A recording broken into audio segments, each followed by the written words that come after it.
and during this whole period, we're kind of spanning decades now, but was there anything significant or noteworthy about your inner experience, or were you pretty much caught up in your worldly day-to-day responsibilities?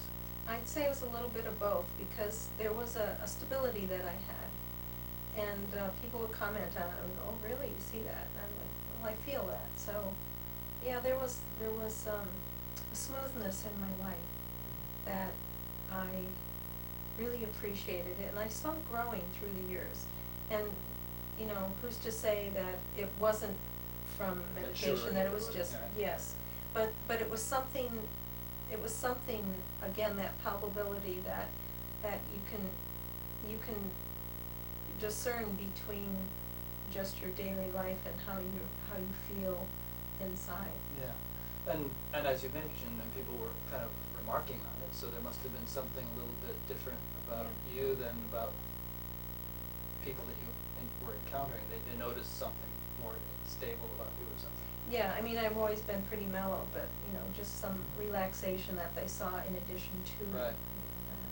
And how about you, George? If we kind of summarize, let's say, the decades from the time you learned till the time, let's say, up until the time you met Mary, let's say, how'd it go? I mean, were you a dome dog all that time? Diligent and on the routine, or did you drift away for a while? And were there any noteworthy experiences during that whole period? I was very, very much a straight arrow. I was right on at one point at all time. And a number of experiences along the way. Good reminders that it was worth doing. Came along different times. Good. But nothing to write home about? Just sort of nice, pleasant, you kept at it? And No, some of them are remarkable. Okay. I mean, memorable, I still remember. Yeah. In a way, I'm violating the principle of the show and poking you for memorable experiences, because this show isn't going to be so much about, particularly flashy experiences that may have happened here and there. It's more about something permanent that we're getting at. But I'm just kind of leading up to that, Sure. and providing a history of the whole thing. So let's actually get onto that topic. Mary mentioned earlier in the show that, and actually before I change gears, let me just do a station ID again. My name is Rick Archer, and you're listening to KRUU LP 100.1 FM, the voice of Fairfield, Iowa, and beyond. And I'm talking to George and Mary Foster on a new program for Crew called Awakenings, which is a show about people who have undergone or shifted into a higher or more natural state of consciousness in an apparently permanent way. And we're probably going to be throwing around a lot of terminology as we go along, which some people might find a bit daunting, but we'll continue to define our terms as we go. And if you were to listen to this show regularly, I think you'll get familiar with what we're talking about if you aren't already. So Mary mentioned that she met you about 8 years ago, and that rekindled her spiritual fervor, if you will. Let's take it from there and talk about we'll go back and forth to the two of you and about how things progressed from that point. Yeah, why don't you go first? Well, let's see. Okay, well, at that time, actually before I met Mary, I had a pretty profound shift. And I was looking around in this town for somebody who could tell me what had happened.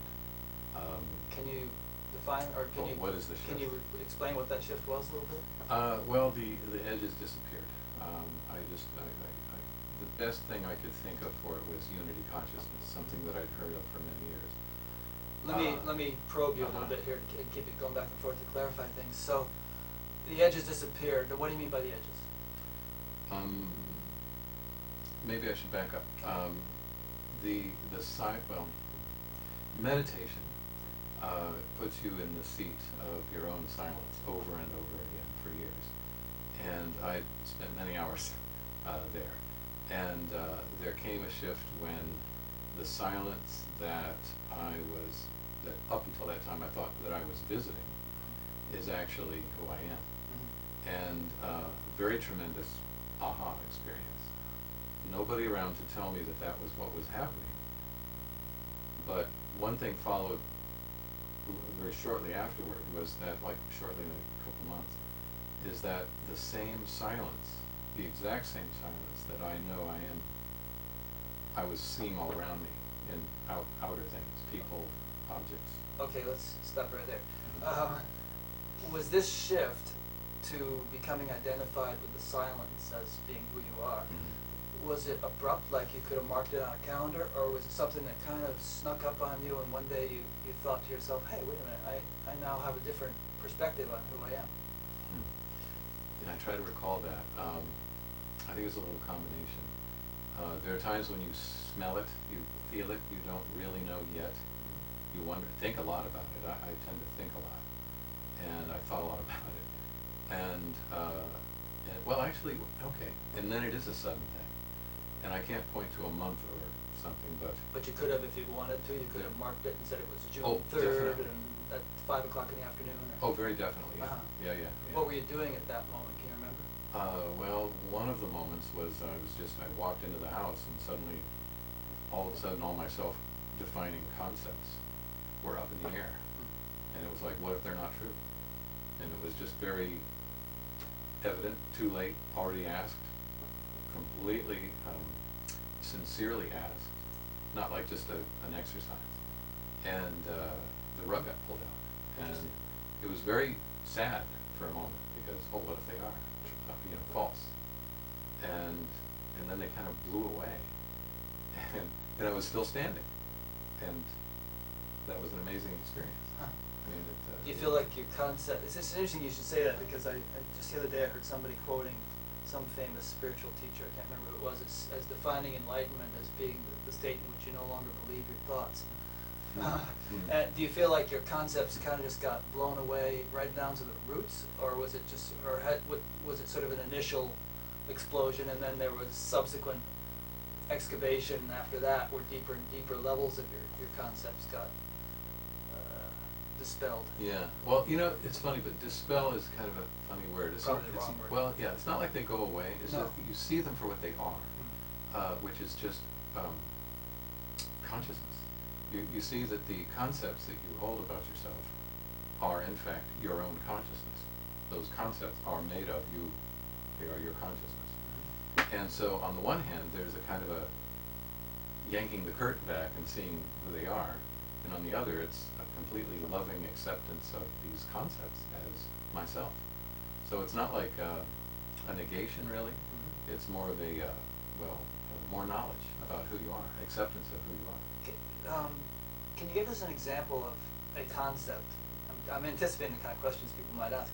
Can you give us an example of a concept and how your orientation to that concept changed as a result of this shift? Okay, I'm a nice guy. There's a concept. Okay. And now what? Well, okay. Well, let's look at that.